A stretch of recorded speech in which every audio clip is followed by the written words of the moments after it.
We'll now have the first response by Dr. Craig. Okay.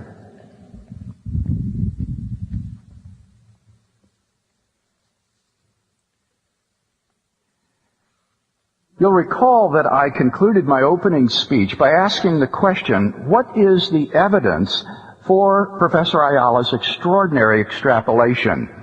Before we look at the evidence, I think it's worth emphasizing just how extraordinary an extrapolation it is.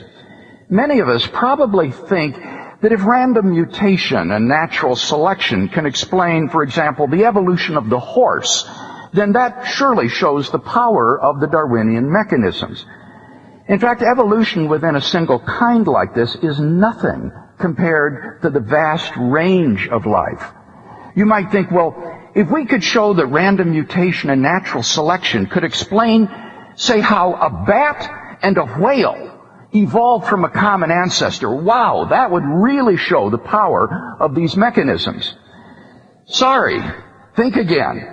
Slide 33 shows the major groups or phyla of the animal kingdom.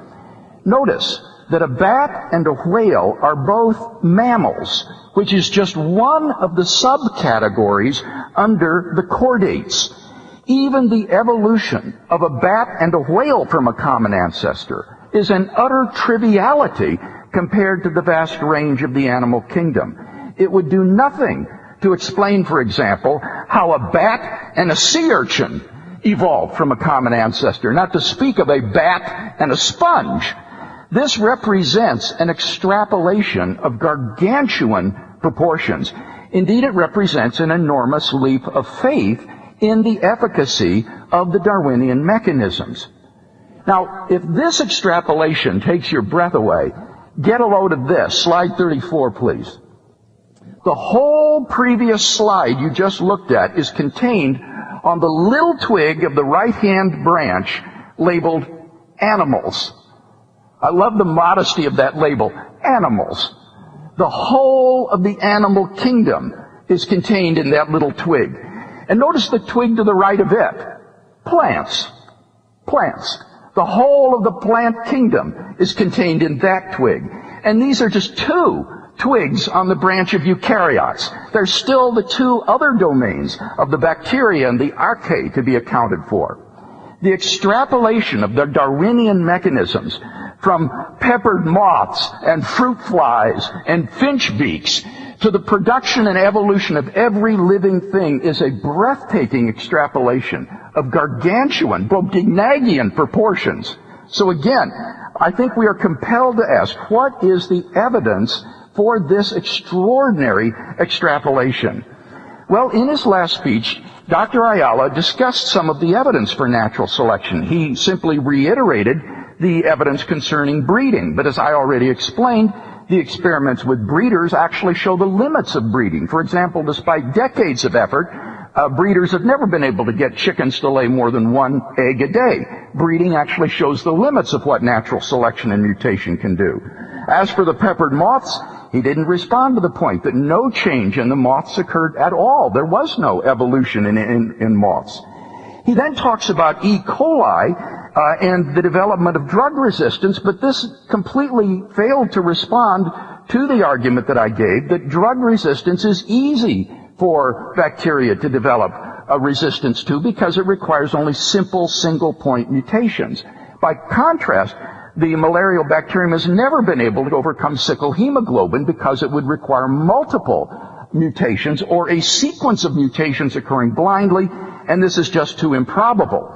He refers to work on the bacterium E. coli. However, I want to point out that just last month in Nature, Richard Linsky and his colleagues published the results of their research on 40,000 generations of E. coli grown in the laboratory.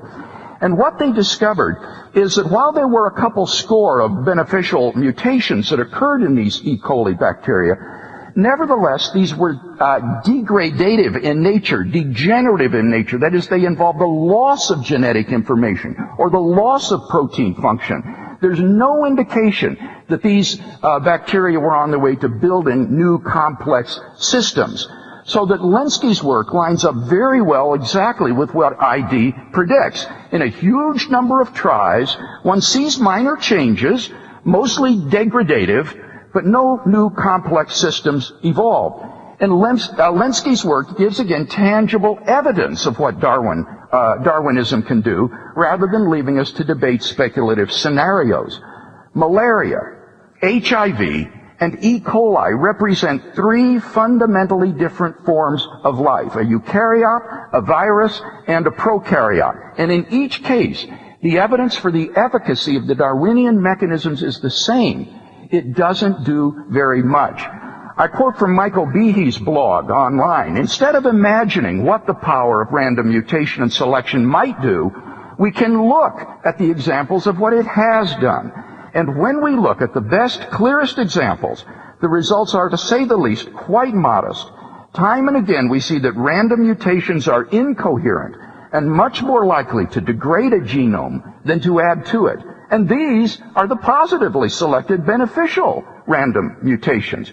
He says there is no evidence that Darwinian processes can take the multiple coherent steps needed to build new molecular machinery that fills the cell.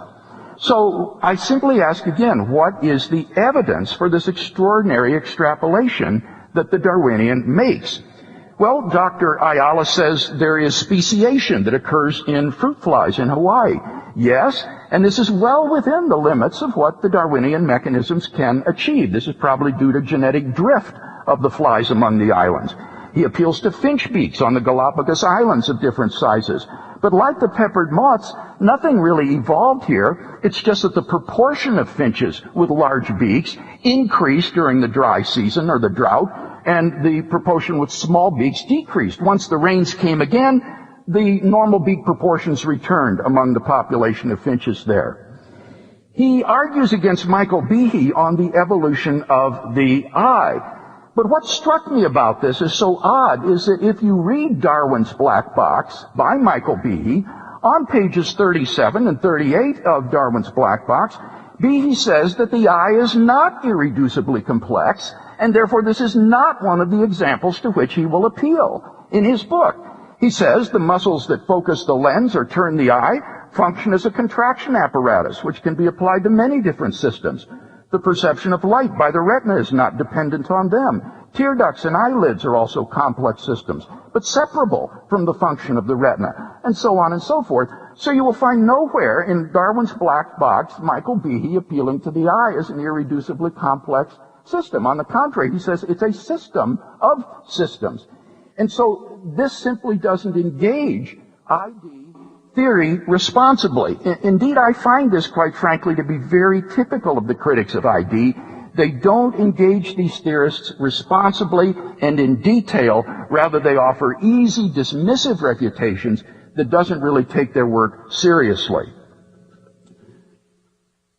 So it seems to me that when I look at the evidence as an objective observer, it seems to me that I haven't been shown any good reason to think that the Darwinian mechanisms are sufficient to explain that extraordinary diversity of life that we see on this planet during the time available.